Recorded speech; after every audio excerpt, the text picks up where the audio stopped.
განსაკუთრებულად მნიშვნელოვანია, რა თქმა უნდა, პროფესიული გაერთიანებების წვლილი, მათი საქმიანობა, აქტიური საქმიანობა ზოგადად დარგის განვითარებაში. ამიტომ განსაკუთრებული არის ჩვენი დამოკიდებულება ამ თანამშრომლობასთან დაკავშირებით ზოგადად პროფესიულ საზოგადოებასთან და ამ კონკრეტულ შემთხვევაში რესპირაციულ საზოგადოებასთან. ბატონ ივანესთან ჩვენი თანამშრომლობა წლებია უკვე ხორციელდება იმგვარად, რომ ძალიან დიდია სარგებელი, რომელსაც ღებულობს აი ამ პროფესიულ საზოგადოებასთან თანამშრომლობით სახელმწიფო სისტემა ვითარდება სწორედ ამგვარი კონტრიბუციით და ვფიქრობ, რომ ეს არის განსაკუთრებულად ხაზგასასმელი ასეთი თანამშრომლობის ეფექტიანობა და მნიშვნელობა.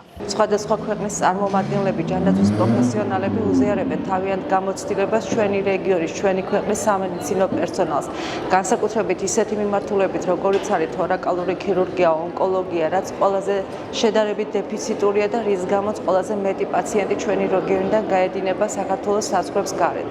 დღევანდელი ღონისძიება და შემდეგ დღეებში გამართული სიმპოზიუმი, რაც არის მათი სამუშაო შეხვედრის ნაწილი, დაგვეხმარება დიდი გამოცდილების ინოვაციური სერვისების, დიაგნოსტიკური და სამედიცინო ჩარევების შესახებ ინფორმაციის გაზიარების, გამოცდილების გაზიარების და ამ გამოცდილების აჭარაში დანერგვის შესაძლებლობის გაჩენაში. ყველა ექიმს, რომელიც რეგისტრირებულია ამ კონგრესზე, შესაძლებლობა ექნება მიიღოს უახლესი ინფორმაცია სასუთი გზების გავრცელებული დაავადებების მართვასთან დაკავშირებით. ძალიან დიდია სპექტრი როგორც თემების, ისე აქტუალური საკითხების, ეს არის ონკოლოგია, ეს არის პედიატრია, ეს არის კრიტიკული მედიცინა, ქირურგია, ინვაზიური და არაინვაზიური დიაგნოსტიკა.